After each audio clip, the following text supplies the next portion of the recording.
రాజేష్ మరియు భీమయ్య చాలా పేద కుటుంబానికి చెందినవారు.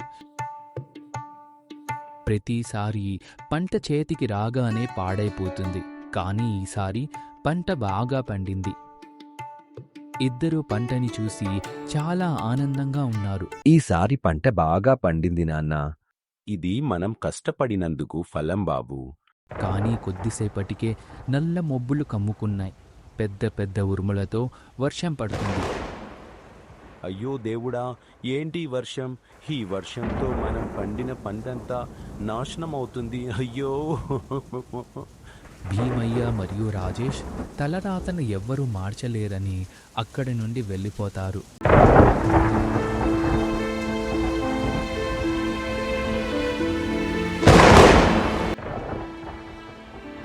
అన్నం తిను బాబూ. ఆ పైవాడు ఎలా రాసి పెట్టాడో అలాగే జరుగుతుంది. దాన్ని ఎవ్వరూ మార్చలేరు. ఎందుకు మార్చలేం నాన్నా? ఒకవేళ నా చేతిలో ఉంటే అందరి రాతను బాగా రాస్తాను. ఎవ్వర్నీ కష్టపెట్టాను. మన చేతిలో ఏమీ లేదు నాన్న. పొద పొద వెళ్ళి అన్నం తిందాం. నాన్నా, ఇప్పుడు ఏమవుతుంది? మళ్ళీ కష్టపడాలి బాబూ. అలా అవ్వాలని రాసి పెట్టి ఉంది. మనమేం చేయగలం రాజేష్? ఎందుకు నాన్నా? ఎందుకేమీ చెయ్యలేము? ఎవ్వరు ఈ సృష్టిని పుట్టించారో ఆయనకి బాగా తెలుసు. ఏది మంచిదో ఏది చెడుదో. ఏమో నాన్నా, మన నష్టం దేవుడికి మంచి ఎలా అవుతుంది? అదే నేను రాతను రాస్తే అందరినీ ఆనందపరిచేవాడిని. ఎప్పుడు చెడు జరగనివ్వను. మరుసటి రోజు పొలానికి వెళ్తున్న రాజేష్కి ఒక సాధు వేడికి తట్టుకోలేక ఒక చెట్టు దగ్గర కూర్చొని ఉంటారు. సాధు రాజేష్ని చూసి దగ్గరికి రమ్మంటాడు. బాబూ, ఎక్కడి నుంచైనా నీళ్లు తీసుకొనొస్తావా? దాహంతో గొంతు ఎండిపోతుంది. మీరు ఇక్కడే కూర్చోండి, నేను వెళ్ళి తీసుకువస్తాను. రాజేష్ సాధుకి నీళ్ళిచ్చి దాహం తీరుస్తాడు. నువ్వు నా దాహాన్ని తీర్చావు. నువ్వు ఎప్పుడూ సంతోషంగా ఉండు. స్వామి ఎంతో పెద్ద తపస్సులు చేస్తారు, చాలా మంచి పనులు చేస్తారు, అందరి మంచి కోరుకుంటారు. కానీ మీరు ఇదంతా చేసినా కూడా మీ దగ్గర ఏమీ ఉండదు, మిగలదు. అయినా మీకు దేవుడు కష్టాలను ఇస్తాడు. ఎవరి జీవితంలో ఏమి రాసి పెట్టుందో అదే జరుగుతుంది బాబూ. స్వామి, అదే నేను రాస్తే ఎవ్వరికీ ఏ కష్టం ఇవ్వను. ఎవరు ఏమి కావాలనుకుంటే అదే ఇస్తాను.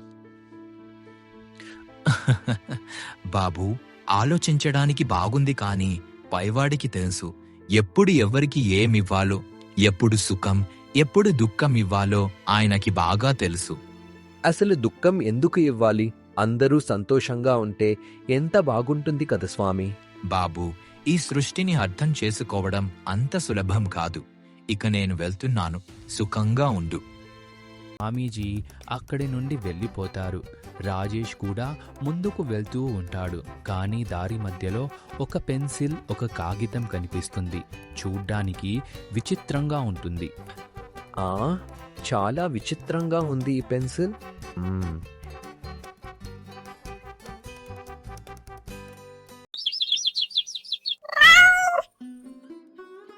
రాజేష్, నేను నీకోసమే ఎదురుచూస్తున్నాను. మీ నాన్న చెప్పారు నువ్వు బయటికి వెళ్ళావని. ఏమైంది భువన్? రాజేష్, నాకు కొన్ని డబ్బులు అప్పుగా ఇస్తావా? నా ఇంట్లో పరిస్థితి ఏమీ బాగోలేదు. నిన్న రాత్రి కూడా ఏమీ తినలేదు. డబ్బులు నా దగ్గర కూడా లేదు భువన్. కొన్ని బియ్యం మరియు పప్పు ఇస్తాను. అదేంటంటే మా పరిస్థితి కూడా అంత బాగోలేదు భువన్. నువ్వు ఇక్కడే ఉండు, నేను తీసుకొస్తా.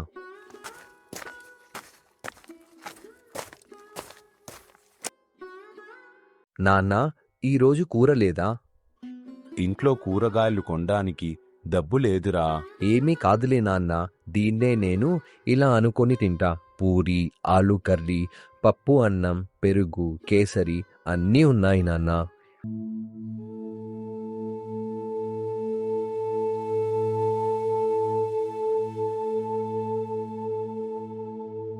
రాజేష్ పెన్సిల్ని చూస్తూ తన మనసులో ఉన్నది ఆ కాగితం పైన రాయాలని అనుకుంటాడు.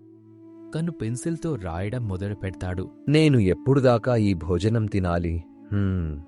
నేను పొద్దున్నే లేవగానే లడ్డు, జాంగ్రీ, మైసూర్ పాక్, రసగుల్లా, పూరి, సమోసా అన్నీ ఇంట్లో ఉంటే ఎంత బాగుంటుంది. రా రాజేష్, తొందరగా పడుకో, పొద్దున్నే పొలానికి వెళ్ళాలి. పొద్దున్నే అవ్వగానే రాజేష్ లేచి చూడగానే తన నాన్న భీమయ్య ఒక చోటు నిలుచుకొని ఆ అద్భుతాన్ని చూస్తూ ఉంటాడు. నాన్న, ఇవన్నీ ఎవరు తీసుకొని వచ్చారు? నాకు తెలియడం లేదురా. నేను పొద్దున్నే లేవగానే ఇవన్నీ ఉన్నాయి. చూస్తుంటే ఎవరో మనకు సహాయం చేసినట్టుంది. రాజేష్ పరిగెత్తుకుంటూ ఆ కాగితాన్ని చూస్తాడు. కానీ ఆ కాగితం ఖాళీగా ఉంటుంది. రాత్రి నేను ఏమి రాశానో అవన్నీ మా ఇంట్లో ఉన్నాయి. అంటే ఈ కాగితంలో ఏమి రాస్తే అది జరుగుతుంది. నేను మళ్ళీ రాసి చూస్తాను. నేను పొలంలోకి వెళ్ళక ముందే నా పొలంలో మొక్కలన్నీ నాటి ఉండాలి. భీమయ్య, రాజేష్ పొలం వైపు వెళ్తూ ఉన్నారు. పొలంలో వెళ్ళి చూస్తే పొలంలో అన్ని మొక్కలు నాటి ఉన్నాయి. ఇద్దరూ చూసి ఆశ్చర్యపోతారు. ఇదంతా ఎవరు చేశారు? ఇదేం చమత్కారము దేవుడా! రాజేష్కి అంతా అర్థమైపోతుంది. ఇది సాధారణమైన పెన్సిల్ కాదు, భవిష్యత్తుని రాసే పెన్సిల్ అని అర్థం చేసుకుంటాడు. పొద పొద నాన్న పొద. ఈరోజు విశ్రాంతి తీసుకోవాలని ఆ భగవంతుడు రాసి పెట్టాడు. ప్రతిసారి ఆ పైవాడు రాతను రాయడు నాన్నా. లేదు రాజేష్, అంతా అతనే రాస్తాడు. పొద, ఇంటికెళ్దాం. ముందు నా కోసం డబ్బులు అడగాలా లేక ఇల్లునా? నేనేమైనా ఎక్కువగా ఆశపడుతున్నానా? లేదు లేదు. ఈ పెన్సిల్తో నేను అందరి జీవితాలను మారుస్తా.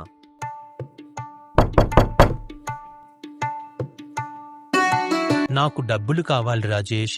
ఈ రోజు సర్పంచ్కి నేను వాడి అప్పు తీర్చకపోతే మా ఇల్లు తను జప్తు చేసుకుంటాడంట. నువ్వు ముందు నీ ఇంటికి వెళ్ళి చూడు. నీ డబ్బులు నీకు అందుతుంది. నీకేమైనా పిచ్చి పట్టిందా రాజేష్? మా ఇంట్లో డబ్బు ఎక్కడి నుంచి వస్తుంది?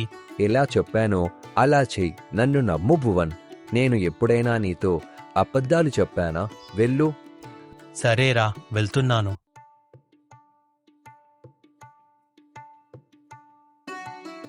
భువన్ తన ఇంటికి వెళ్ళి చూస్తే తన ఇంట్లో చాలా నగలు, డబ్బులు ఉంటాయి. భువన్కి ఇదంతా చూసి నమ్మబుద్ధి కావటం లేదు. ఇంత డబ్బు నేనేమైనా కలగంటున్నానా? నాన్న, మనం రేపటి నుంచి ఈ ఇంటిని ఖాళీ చేసి కొత్త మెహల్ కడుతున్నాము. ఇంత డబ్బు ఎక్కడి నుంచి వస్తుంది? మనం పొలం పనులు చేసేవాళ్ళం. మీరు చూస్తూ వెళ్ళండి నాన్న. రేపు నాకు ఒక మూట నిండా బంగారం కావాలి. రాజేష్ పొద్దున్నే లేవగానే తన ముందర ఒక మూట నిండా బంగారం ఉంటుంది. అరే వా, ఇప్పుడు నా చేతిలో ఉంది భవిష్యత్ అంతా. నేను ఎవ్వరి రాతనైనా మార్చగలను. చూస్తూ చూస్తూనే రాజేష్ ఒక పెద్ద మహల్ కడతాడు. ఇప్పుడు తను ఏమైనా చెయ్యగలడు. రాజేష్ అన్నా, మీరు అందరికీ సహాయం చేస్తారు. నా భర్త పరిస్థితి బాగాలేదు. ఆయనకి ఆపరేషన్ కోసం కొన్ని డబ్బులు కావాలి. మీరేమీ బాధపడకండి. నేను మీ భర్త ఆపరేషన్కి సహాయం చేస్తా. ఈ డబ్బులతో మీకు బాగా జరుగుతుంది. ఆ పైవాడు మిమ్మల్ని సుఖంగా ఉంచాలి. రాజేష్ వాళ్ళ నాన్న పట్నం నుంచి కొన్ని ఖరీదైన సామాన్లు తీసుకొస్తుంటాడు. కానీ పని మనిషి పొరపాటున ఒక ఖరీదైన వస్తువుని పగలగొడతాడు. ఇలాంటి పనులు చేత కానప్పుడు ఎందుకు పనికొస్తారు? నా ఇంత ఖరీదైన వస్తువుని పగలబడతావా? ఇలాంటి వాళ్ళకేం తెలుస్తుంది డబ్బు చెట్టుకి కాయవని? అసలు మీరు ఏం చేస్తున్నారు నాన్న? వస్తువే కదా, మళ్ళీ కొనుక్కుందాం. మీరిలా ప్రవర్తించడం నేను ఎప్పుడూ చూడలేదు నాన్న. వాళ్ళ నాన్న అక్కడి నుంచి వెళ్ళిపోతారు. వాళ్ళ నాన్న ఈ కొత్త ప్రవర్తన చూసి చాలా బాధపడతాడు. బాబూ రాజేష్, ఏమైందమ్మా? నీ స్నేహితుడికి చెప్పు, తను నా కోడలి మాటలు విని నన్ను ఇంటి నుంచి బయటికి వెళ్ళమన్నాడు. ఇప్పుడు వాడు ముందులాగా లేడు రాజేష్. అంత డబ్బు చూసి వాడికి పొగరెక్కింది. మీరేమీ బాధపడకండమ్మా. ఇక నుంచి మీరు నా దగ్గర ఉండండి. నేను తనతో మాట్లాడుతాను. రాజేష్ అన్నా, నా భర్త రెండో పెళ్లి చేసుకున్నాడు. నన్ను తను ఇంట్లో నుంచి బయటకి వెళ్ళగొట్టాడు. నాకు అర్థమైంది. నేను మాట్లాడుతా, మీరు వెళ్ళండి. రాజేష్ అంతా బాగు చెయ్యాలని నిర్ణయించుకుంటాడు. డబ్బుల వల్ల అందరిలో ప్రేమ తగ్గింది. అందరూ స్వార్థపరులైపోయారు. రాజేష్ కాగితంలో తన ఆఖరి కోరిక రాస్తాడు. అంతా ముందులాగే అయిపోవాలి. రాజేష్, మనం ముందులాగా మళ్ళీ వచ్చేశాము. రాజేష్ రాత్రికి రాత్రి అంతా మారిపోయింది. డబ్బు, నగలు, నా కొత్త భార్య అన్నీ పోయాయి. మన రాతలో లేని దానిని, మన రాతలో లేని దాని వెనక మనం దాని వెనక పరిగెత్తకూడదు నాన్న.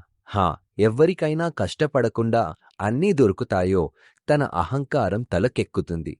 మీరు కూడా డబ్బుని చూసి మారిపోయారు. మీ మనసులు కూడా మారిపోయింది. ఇప్పుడు మళ్ళీ మనం ఒక జీవితాన్ని మొదలు పెడదాం. ఈ కథ మీకు నచ్చినట్టయితే please subscribe to my channel, like, share చేయండి. మళ్ళీ ఒక కొత్త కథతో కలుద్దాం.